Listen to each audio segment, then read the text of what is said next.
You know those people that have been waiting outside of vaccine locations every night in order to get any leftover doses? They're called vaccine chasers. Well, one viewer says that's how they got their first dose, but when it came time to schedule their second shot, the pharmacy said they couldn't do it. So they want to know, is it mandatory for the provider of your first dose to schedule your second shot?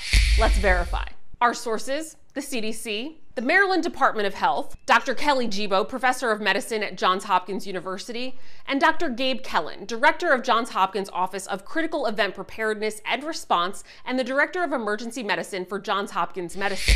According to the CDC, it's not mandatory, rather a suggestion to ensure patients receive the appropriate second dose. The Maryland Department of Health agrees, saying to the extent possible, a provider shall schedule an individual second dose at the time of the first dose. Dr. Jibo says the reason it isn't mandatory is because people aren't always able to go back to the original location. There are people who move, there are people who relocate, there are reasons that people can't get the doses at the same location. So what about our viewer that received their first dose but was denied a second appointment? There's a claim saying they should be able to sign up for a first dose at any vaccine provider because the doses are chemically the same. But is that true?